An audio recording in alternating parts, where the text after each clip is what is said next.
you can apply style transfer effect to a live camera video recording in Flutter for Android using Camera X, Media 3 as well as TensorFlow LiteRT. So let's get started. So what I mean by style transfer effect, so firstly I will be writing native code for this because there is no third-party library available to achieve this particular thing.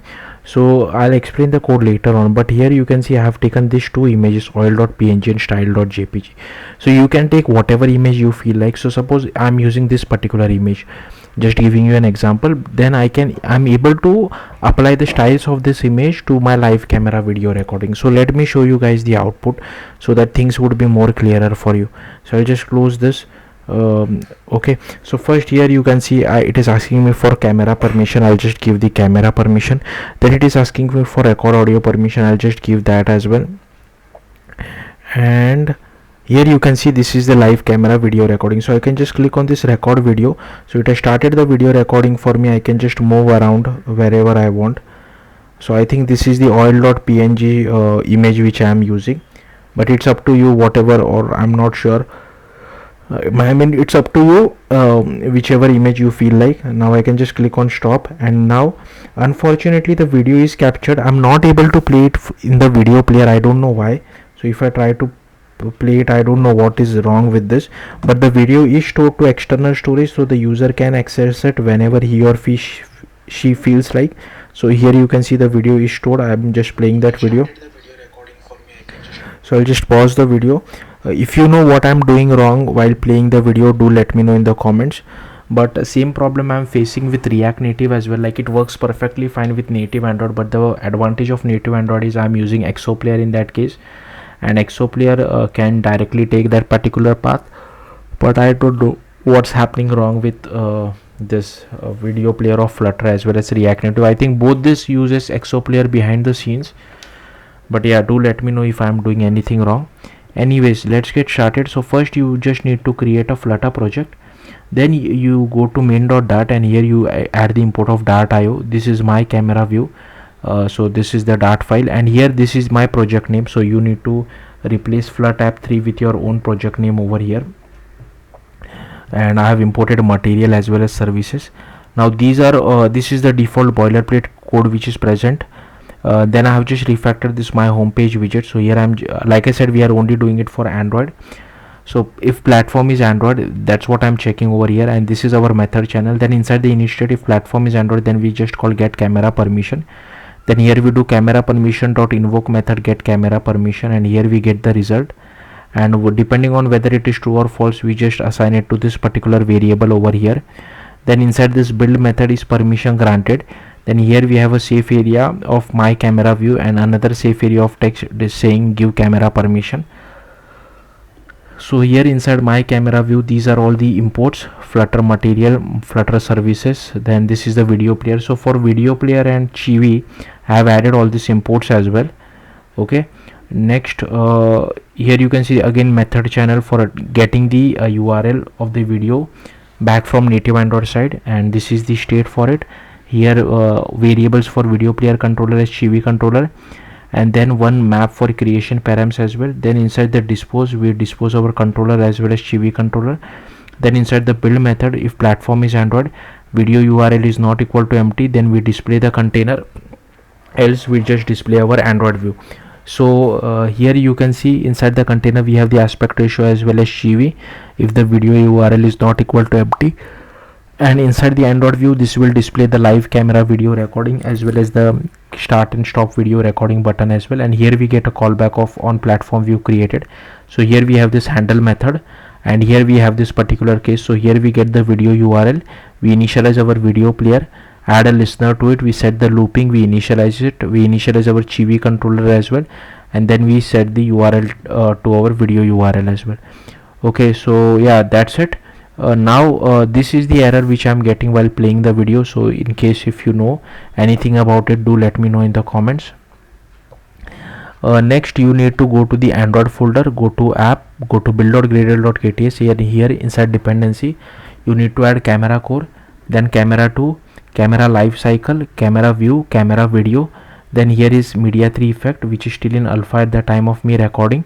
Then media 3 effect 1.8.0, then LiteRT support API, LiteRT GPU as well as LiteRT, and here is our constraint layout as well. Then next go to src main android manifest.xml, and here we use uses feature of android hardware camera permission, write external storage permission as well as record audio permission. Then you need to go to kotlin, and firstly you need to create this particular style transfer effect.kt file.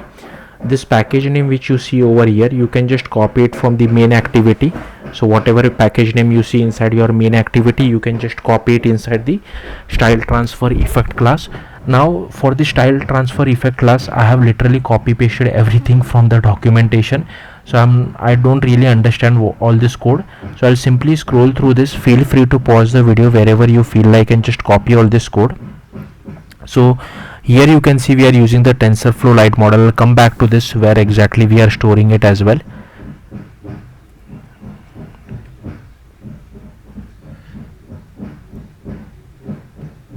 Okay, so that's all the code there is. Now suppose I don't want to apply the style transfer to the entire video but only to a part of the video. So for that, if you want to try that out, you can just comment out this line and uncomment this line. So here we only apply it to the first half of the video, second half remains the original video. So you can play around with all these 4 values to experiment. Next you need to create an assets folder, and inside this first you need to create whatever image you want to apply style transfer, and these are the TensorFlow Lite models. So you can download, like I'll pin a comment from where you can download these TensorFlow Lite models. Then inside main activity, these are all the imports. First these are the camera permission request, then this method gets called once camera permission is given. Then this is just a helpful method to check camera permissions are given or not. Then here we have configure Flutter engine, where we register our my camera view factory. Then inside method channel, this is our camera permission, and here once user requests the permission, we immediately show the pop-up to the user to give the camera permission, and that comes over here. Okay, so yeah, that's all there is to it. Now coming back to this my camera view factory, this is a kotlin file class. So here you can see I have created another kotlin file class. Again, package name you can copy it from your main activity, and this is boilerplate code which you have to write every time you want to embed a native Android view inside your Flutter application.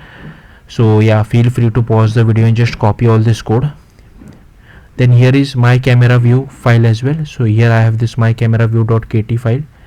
Next this is the package, and these are all the imports. So again, feel free to pause the video and just copy all these imports.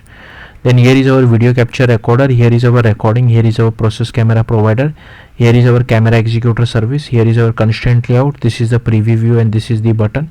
Then here is our method channel as well. Then this is the file name, format and tag. Then here we set layout params for our constraint layout. Then we initialize our constraint set. Then we add our viewfinder to our constraint layout as well, and then we constrain it to all sides of the screen. Then we add set the text background color, text color to our button, add it to our constraint layout, and we constrain it to the bottom of the screen as well. We add a click listener to our button. Then we call setup camera. Inside with that we start camera, we initialize our camera executor. Here is our capture video as well, where we get hold of our video capture. Button dot is enabled is equal to false. Here we get hold of our recording. If it is not equal to null, we stop the recording, current recording, and make it as null. Then here we get the simple date format for our file name as well. Then we use content values dot apply, passing the display name, mime type, and if android version greater than p, we also set the relative path. Then here we have these media store output options, for which we pass the content resolver and content values. Then we do video capture dot output. We prepare our recording, and here we just check whether we have the audio permission or not. Then we start the recording, and once the recording has been started, we change the text of our button. Once it has finished, then we if there are no errors, then we save the recording, and here you can see I'm just sending the path. So here I'm using a helper method which I will show you shortly. So I'm sending the path back to Flutter side, but again, like I said, this is not working. I don't know why. Then here we shut down our camera executor, we unbind our camera provider, we stop our recording, and here we just change the text of our button. So this is just a helpful method for getting the actual, for copying the video to app cache. Then here is our start camera. from which we get our process camera provider. We add a listener to it, we get our camera provider, we initialize our preview view, we initialize our recorder as well, we initialize video capture, then we initialize our camera selector, so we are using back camera. Then we make use of this use case group builder, add our preview use case as well as video capture. Then we initialize the media 3 effect, and here we set the effect. So here we have this byte buffer GL effect where we pass the bitmap, and here is our style transfer effect where we pass the context as well as the image name. Then we add the media 3 effect to our use case group builder, unbind our camera provider, bind it to the life cycle, and here we override get view, from which we return constraint layout, and inside dispose we shut down our camera executor. Okay, so yeah, that's all there is to it. If you have any questions, do let me know in the comments. Thank you for watching. Bye.